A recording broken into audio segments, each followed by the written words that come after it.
Hello student, स्वागत है आपका एक और नए वीडियो में। आज हम W.B. यीट्स की popular poem the wild swans at Coole को स्टडी कर रहे हैं। इस पोएम में हमें यीट्स ने बताया है कि कैसे जब वो एक बार एक बड़े से तालाब को देखने गए और वहाँ पर उन्होंने कुछ हंसों को देखा तो उनके मन में ये ख्याल आए कि कैसे इंसान की जो ज़िंदगी है वो बहुत ज़्यादा टेम्प्ररी है, वो बदलती रहती है और एक न एक दिन इंसान को ख़त्म हो जाना है। लेकिन जो नेचर है वो कभी भी बदलता नहीं, वो एवरलास्टिंग है और नेचर हमेशा जैसा है वैसा ही बना रहता है। इंसान की ज़िंदगी की तरह नेचर कभी भी ख़त्म नहीं होता। तो चले अब हम लोग इसके इंट्रोडक्शन को देखते हैं और फिर पोएम को स्टार्ट करते हैं। The wild swans at Coole is a lyric poem by the Irish poet William Butler Yeats. तो ये जो पोएम है उसे Irish poet William Butler Yeats ने लिखा था। उनका जन्म 1865 को हुआ और उनकी डेथ 1939 को हुई। Written between 1916 and early 1917, the poem was first published in the June 1917 issue of the Little Review. तो इसे 1916 और 17 के बीच में लिखा गया और पब्लिश किया गया सबसे पहली बार जून 1917 में लिटिल रिव्यू के इशू में। तो इसे पोएट ने तब लिखा था जब वो अपनी एक फ्रेंड लेडी ग्रेगरी के घर रुके हुए थे और लेडी ग्रेगरी का जो घर था वो कूल पार्क नाम के एक बड़े से पार्क में मौजूद था। कूल पार्क आयरलैंड में है। The poem is about the poet search for the lasting beauty in a changing world. तो जैसे मैंने आपको कहा, पोएम की थीम यही है कि कैसे पोएट लास्टिंग ब्यूटी, यानी लास्टिंग का मतलब हुआ परमानेंट सुंदरता को ढूंढ रहे हैं, ब्यूटी को ढूंढ रहे हैं इन अ चेंजिंग वर्ल्ड। क्योंकि इंसानों की जो ज़िंदगी है, दुनिया है, वो पोएट को चेंजिंग दिखाई देती है। वो देखते हैं कि कैसे इंसान की जो ज़िंदगी है वो बार बार बदलती रहती है।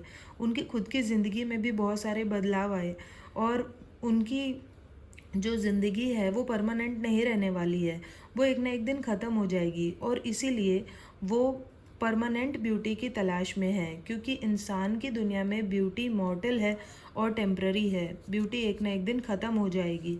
मॉर्टल का मतलब जो ख़त्म हो जाता है। इस पोएम की जो राइम स्कीम है वो ABCBDD है। तो इस पूरी पोएम में स्वॉन्स को एक मेटाफर की तरह यूज़ किया है एटर्नल ब्यूटी के लिए। यानी जो स्वॉन्स हैं वो एक्चुअली एटर्नल ब्यूटी का प्रतीक हैं। एटर्नल का मतलब होता है परमानेंट और ब्यूटी का मतलब होता है सुंदरता। तो स्वॉन्स को पोएट कह रहे हैं कि स्वॉन्स जो हैं वो एटर्नल ब्यूटी हैं, नेचर है जो कभी भी ख़त्म नहीं होगा, वो वैसा ही रहेगा जैसे है, लेकिन इंसान एक न एक दिन ख़त्म हो जाएगा। अब चलिए हम लोग पोएम को स्टार्ट करते हैं। The trees are in their autumn beauty. तो पोएट कहते हैं कि ये जो सारे पेड़ हैं उनमें पतझड़ आया हुआ है, पतझड़ का मौसम है और इसीलिए उनकी जो पत्तियां वगैरह हैं वो सब गिर गई हैं। तो वो जो पतझड़ का मौसम है उसकी वजह से हर जगह सुंदरता है, ब्यूटी है। The woodland paths are dry. और ये जो वुडलैंड यानी जंगल है, जंगल के जो सारे रास्ते हैं वो सूखी हुई पत्तियों से भर गए हैं, ड्राई हैं। Under the October twilight the water mirrors a still sky. और अक्टूबर का महीना चल रहा है और इस अक्टूबर की ट्विलाइट में, ट्विलाइट का मतलब होता है इवनिंग का समय, जब सूरज ढल रहा होता है, सनसेट हो रहा होता है, तो एकदम थोड़ी थोड़ी लाइट मौजूद होती है, तो उसे ट्विलाइट कहते हैं। तो अक्टूबर के महीने के उस सनसेट में, इवनिंग में जो पानी है, पानी में रिफ्लेक्शन नज़र आ रहा है, एक स्टिल स्काई यानी आसमान का जो रिफ्लेक्शन है वो पानी में नज़र आ रहा है। Upon the brimming water among the stones are 9 and 50 swans. तो जो पानी है वो काफ़ी ऊपर तक भरा हुआ है, ब्रिमिंग यानी ऊपर तक है, और बीच बीच में काफ़ी सारे स्टोन्स हैं। और इस पानी में यानी उस लेक में जो जहाँ पर बहुत सारे पत्थर हैं वहाँ पर बहुत सारे स्वॉन्स भी बैठे हुए हैं। और पोएट जो हैं वो जल्दी से काउंट कर लेते हैं उन स्वॉन्स को। वो 9 and 50 मतलब 59 स्वॉन्स वहाँ पर होती हैं। The 19th autumn has come upon मी। तो अब जो पोएट हैं वो कह रहे हैं कि ये उनका 19th ऑटम का सीज़न है जब वो यहाँ पर आ रहे हैं। यानी लास्ट 19 ईयर्स से वो यहीं पर आते हैं जब पतझड़ का सीज़न होता है, पतझड़ का मौसम आता है, और वो उन स्वॉन्स को देखते हैं। Since I first made my count, तो पोएट कहते हैं कि जब मैंने इन स्वॉन्स को पहली बार काउंट किया था, उस दिन से आज पूरे 19 साल हो चुके हैं। यानी 19 साल से वो उस जगह पर आ रहे हैं और उन स्वॉन्स को काउंट करते हैं। तो यहाँ पर हम देख सकते हैं कि जो म का जो प्रोनाउंसिएशन है वो रिपीट हो रहा है मेड और माई में, इसलिए ये जो फिगर ऑफ स्पीच है वो है alliteration. I saw before I had well finished, तो इससे पहले कि वो पूरी तरीके से काउंट कर पाते उन स्वॉन्स को, all suddenly mount and scatter wheeling in great broken rings, वो जो सारे स्वॉन्स हैं वो हवा पर चढ़ते हैं। माउंट यानी कि चढ़ना, वो हवा पर चढ़ते चले जाते हैं, यानी ऊपर ऊपर ऊपर जाते हैं, और फिर स्कैटर हो जाते हैं, यानी बिखर जाते हैं और उड़ने लगते हैं। Wheeling in great broken rings, और यहाँ पर उनके उड़ने के तरीके को बताया गया है कि वो जो स्वॉन्स हैं एकदम गोल गोल घूमकर रिंग बनाते हुए, वो भी ब्रोकन रिंग्स, टूटे हुए रिंग्स के समान गोल गोल घूमकर वो उड़ रहे हैं अपॉन देयर क्लैमरस विंग्स। और जब वो इस तरीके से उड़ते हैं तो उनके जो विंग्स हैं वो काफ़ी फड़फड़ाते हैं, तो उनके विंग्स को क्लैमरस कहा गया है। क्लैमरस का मतलब नॉइजी, यानी उनके पंख बहुत ज़्यादा शोर मचाते हैं। I have looked upon those brilliant creatures and now my heart is सोर, तो पोएट कहते हैं कि इतने सारे सालों से वो उन स्वॉन्स को, उन हंसों को देखते आ रहे हैं, लेकिन इस बार जब वो उन्हें देख रहे हैं तो उन्हें दुख हो रहा है, उनका जो दिल है वो सोर हो चुका है, उनका हार्ट सोर हो चुका है। तो वो खुद दुखी हैं, सिर्फ उनका हार्ट नहीं। इसलिए ये जो फिगर ऑफ स्पीच है ये एक सिनेक्डो है। सिनेक्डो इसीलिए क्योंकि सिनेक्डो का मतलब होता है where a part signifies the whole, जहाँ पे एक पार्ट पूरे होल के बारे में बात करता है। तो यहाँ पे जो हार्ट वर्ड है वो पूरे के पूरे पोएट के बारे में बात हो रही है यहाँ पे, और इसीलिए सिनेक्डो है। तो वो कहते हैं कि आज उनका जो हार्ट है वो दुखी है, सैड है। ऑल्स चेंज्ड सिंस आई, तो वो कहते हैं वो इसलिए दुखी हैं क्योंकि सब चीज़ें चेंज हो गई हैं। आज से 19 साल पहले जैसे वो थे वो खुद भी चेंज हो गए हैं, और उनके आसपास जो दुनिया है वो भी चेंज हो गई है। Hearing at twilight the first time on this shore, तो वो कहते हैं hearing at twilight the first time on this shore, तो जब पहली बार उन्होंने इन हंसों की आवाज़ सुनी थी, उस दिन से आज तक सब कुछ उनकी ज़िंदगी में बदल गया है। The bell beat of their wings above my head, तो जब पहली बार उन्होंने उन हंसों की आवाज़ को सुना था, द बेल बीट, ब का जो प्रोनाउंसिएशन है वो यहाँ पर रिपीट हो रहा है, तो इसलिए ये एलिट्रेशन है। तो वो कहते हैं कि जब उन्होंने अपने सर के ऊपर उन हंसों को जाते हुए देखा था और उनके पंखों की फड़फड़ाहट को सुना था, बीट ऑफ देयर विंग्स का मतलब पंखों की आवाज़ को सुना था, तो तब वो कैसे चला करते थे, ट्रॉड विथ अ लाइटर ट्रेड। तो यहाँ पे फिर से ट का जो प्रोनाउंसिएशन है वो रिपीट हो रहा है ट्रॉड और ट्रेड में, इसलिए एलिट्रेशन है। ट्रॉड का मतलब होता है चलना, तो वो कहते हैं कि वो लाइटर ट्रेड, तो एकदम हल्के से, यानी कि काफ़ी बिना किसी टेंशन के हल्के हल्के वो चला करते थे, यानी कि उनके जो स्टेप्स हैं वो ज़रा भी भारी नहीं हुआ करते थे। लेकिन आज वो एजड हो गए हैं इस वजह से भी, और इसके अलावा उनके दिमाग में, उनके मन में इतनी ज़्यादा प्रॉब्लम्स रहती हैं कि उनके सारे जो स्टेप्स हैं, उनके जो कदम हैं वो भारी हो चुके हैं। लेकिन उस समय जब 19 साल पहले वो यहाँ आए थे तो वो काफ़ी हल्के हल्के चला करते थे, उनके सर के ऊपर कोई प्रॉब्लम नहीं थी, कोई टेंशन नहीं थी। Unwearied still lover by lover, तो अब वो क्या कह रहे हैं देखिए, अनवेरिड स्टिल, तो अब वो उन स्वॉन्स के बारे में बात कर रहे हैं, हंसों के बारे में, कि वो जो हंस हैं वो थके नहीं हैं, बिल्कुल भी थके नहीं हैं, अनवेरिड हैं। अनवेरिड का मतलब जो बिल्कुल भी थका ना हो। लवर बाय लवर, तो लवर बाय लवर यानी कि हर हंस का एक पार्टनर है, यानी वो सारे हंस जोड़ों में हैं। They paddle in the cold companionable streams और क्लाइम द एयर, तो वो उस ठंडे पानी में पैडल करते हुए, यानी अपने पैरों को मारते हुए, चप्पू की तरह मारते हुए आगे बढ़ रहे हैं।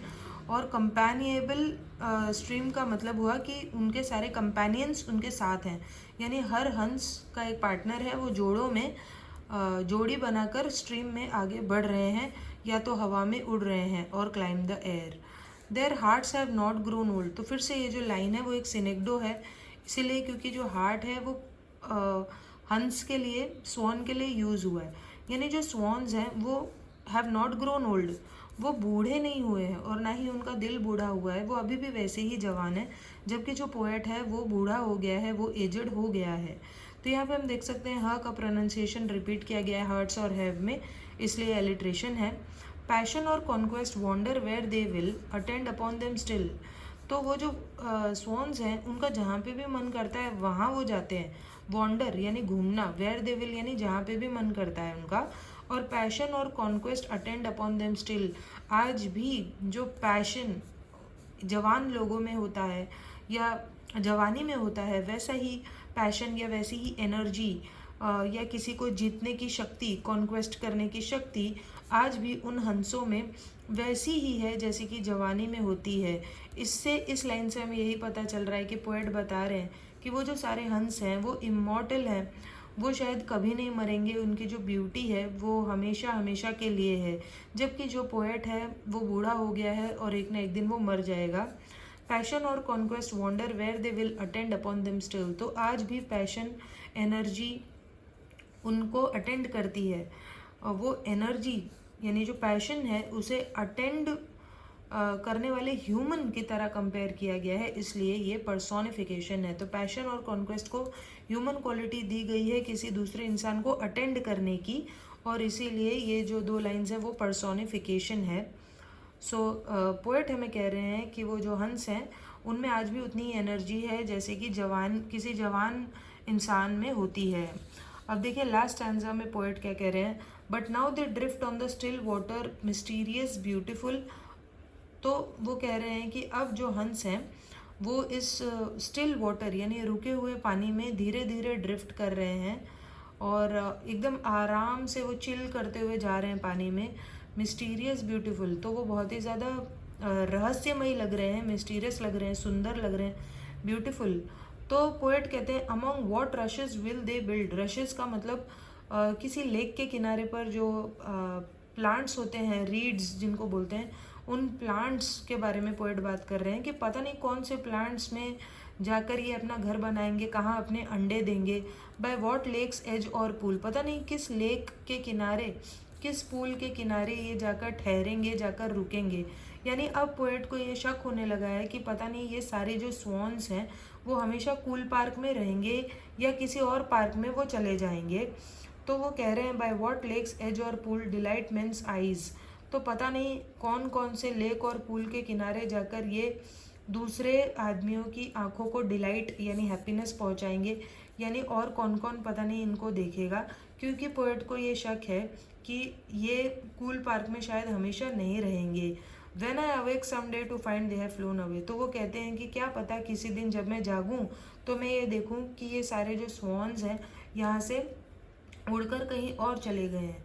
तो पोएट जो है इतने सालों से कूल पार्क में ही उन स्वॉन्स को देख रहे हैं, लेकिन फिर भी उनको ये शक है कि जैसे बाकी की चीज़ें उनकी लाइफ से चली गई, चेंज हो गई, क्या पता ये स्वॉन्स भी बदल जाएं और ये स्वॉन्स भी यहाँ से चले जाएं उसी तरीके से जैसे कि बाकी की चीज़ें उनकी ज़िंदगी से जा चुकी हैं। तो इसीलिए लास्ट में पोएट इस शक को दोहराते हैं और इस लाइन को कहते हैं। तो बेसिकली पोएट यही कहना चाहते हैं कि आज की जो ज़िंदगी है उसमें सब कुछ टेम्पररी है, सब कुछ एक ना एक दिन चेंज हो जाता है, लोग चेंज हो जाते हैं, चीज़ें ख़त्म हो जाती हैं। तो इसीलिए पोएट ऐसी सुंदरता, ऐसी ब्यूटी की तलाश में है जो एटर्नल हो, एवर लास्टिंग हो, जो कभी ना बदले, हमेशा हमेशा के लिए हो। और ये जो खूबी है, ये एट्रीब्यूट है, वो उन्होंने स्वॉन को दिया है। वो कहते हैं कि जो स्वॉन्स हैं वो एटर्नल है, उनकी सुंदरता एटर्नल है, वो कभी नहीं ख़त्म होंगे, इंसान ख़त्म हो जाएंगे। सो आई होप आपको ये पोएम समझ में आई होगी, और अगर आपको ये पोएम यूज़फुल लगती है, इसका एक्सप्लेनेशन अच्छा लगता है, तो डेफिनेटली आप चैनल को सब्सक्राइब करें। चलिए हम मिलते हैं नेक्स्ट वीडियो में, तब तक के लिए बाय।